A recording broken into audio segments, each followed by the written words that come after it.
Кутмандуу кечиңиздер менен урматтуу телекөрүүчүлөр, бүгүн шаршемби саат 9, демек Азаттык радиосунун ыңгайсыз суроолор телекөрсөтүүсүн көрүү убактысы келип жетти. Бүгүн бизде мейманда Ата Мекен партиясынын төрагасы Өмүрбек Текебаев жана Республика партиясынын төрагасы Өмүрбек Бабанов. Талкуулай турган темабыз болсо алдыдагы парламенттик шайлоо жана ага катыша турган партиялардын салмагы жана атаандашуусу жөнүндө болмокчу. Алгачкы суроону Бабанов мырза сизге берейин. Экөөңүздөрдүн атыңыздар Өмүрбек экен. Ошон үчүн фамилияңыздар аркылуу кайрылууга уруксат этиңиздер. Анда Бабанов мырза, сиз 2007 жылы парламенттик шайлоодон кийин депутаттыктан баш тарттыңыз эле. Азыр болсо кайра Республика партиясын түзүп парламенттик шайлоого аттанган жатасыз. Эмне үчүн депутаттыкты кайра эңсеп калдыңыз же Бакиевтерди бийликке алып келүү аракетин көрүп жатат деген маалыматтын чындыгы барбы? Эми азыр өзүңүздөр жакшы билгендей, Республика партиясы элге билинип, угулуп, элдин оозуна айланган сайын кара пиарлар көп айтылып атат да. Анан кийин жакшы сөз бар экен. Өзүнүн жашаган тарыхын билбегенин уккун келсе, бул болсо ушу шайлоого кандидат болуп чык депчи. 2007 жылы туура мен болсо социал-демократ партиянын штабын жетектеп, алдыңкы тизмеде болуп, ошондо шайлоо күнү мен ошо сот Бакиевтердин буйругу менен жарандыгы менен алып таштап, кыргыз жарандыгын алып таштап, аны мен жогорку соттон утуп, далилдеп, анан кийин мен парламентке келип туруп, парламенттин мандатты тапшырып берип, Роза Исаковна ошол негизден парламентке депутат болуп келди. Бул биринчиси. Экинчиси, ар бир жаран өзүнүн мүмкүнчүлүгүнө карата элине кандай жардам берсем деп ойлойт да. Демек, азыркы партияны түзүп, анан кийин парламенттик шайлоого баруу сиз Кыргызстан үчүн эмгек кылуунун жолубу? Сөзсүз. Мен ойлойм, эң негизги максат, бул менин максатым. Элге кантип жардам берсем болот деген ушу менин негизги максатым эмес. Бакиевтерди алып келүү аракети дегенге кандай жооп бересиз? Эми Бакиевтерди алып келүү деген аракет бул болсо тиги биздин партияны бүгүнкү күндө колдоп аткан бир топ адамдар, алардын арасында тиги Ак Жол партиясында мүчө болуп жүргөн, алар болсо тизмеге кирбейт. Эми болсо ак жолчулар деп аларга күнөө коюлуп атат. Туура, бул мен ойлойм, мындай саясий неме болсо керек да, мындай күнөө болсо керек да. А юридикалык ал жагынан эч кандай күнөөсү жок.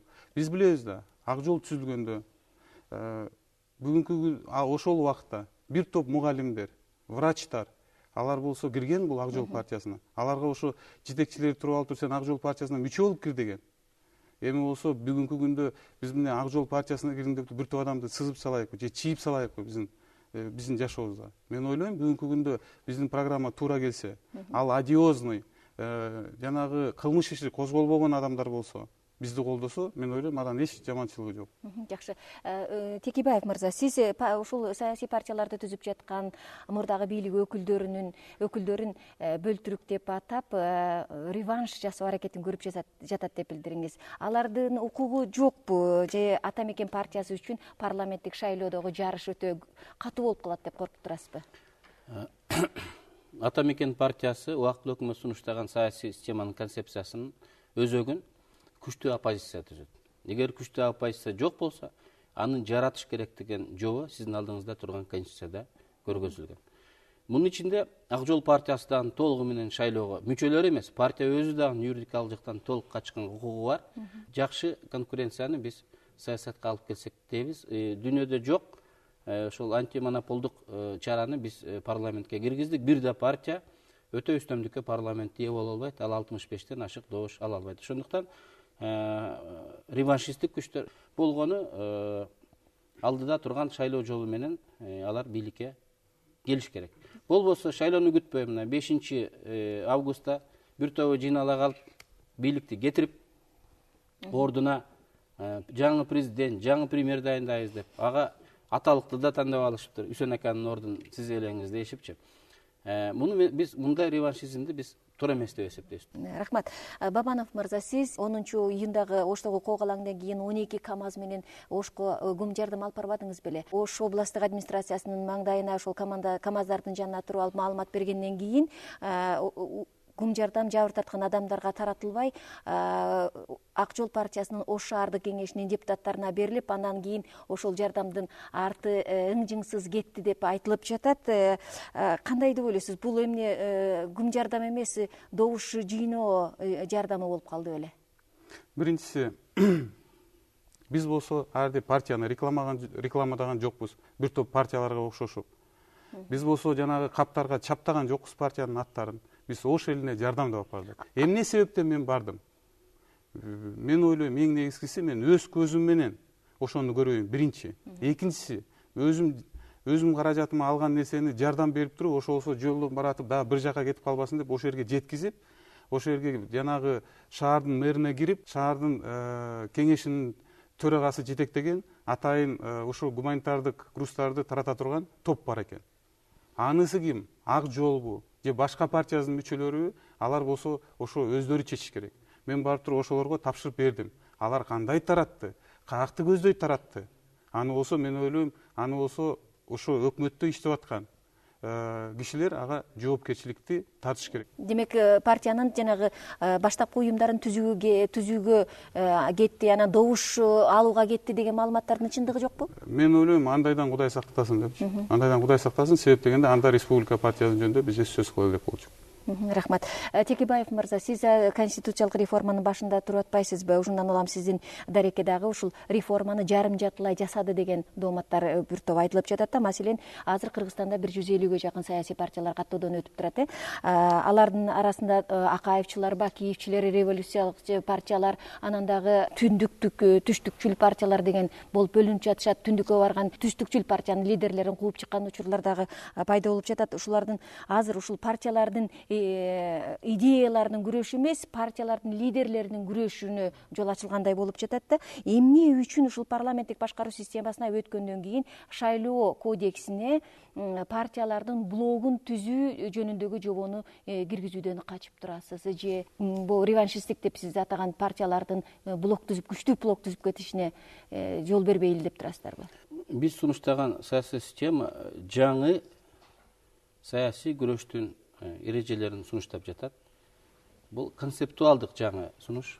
Жалгыз баатыр болбойт, команда түз деген.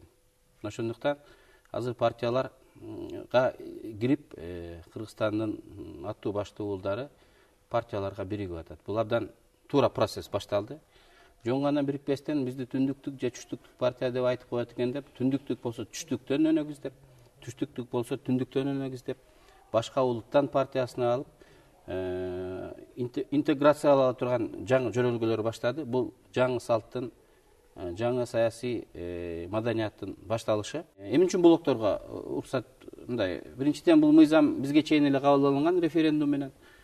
Блокторго уруксат бербегени партия тобокелге чыгып, эл алдында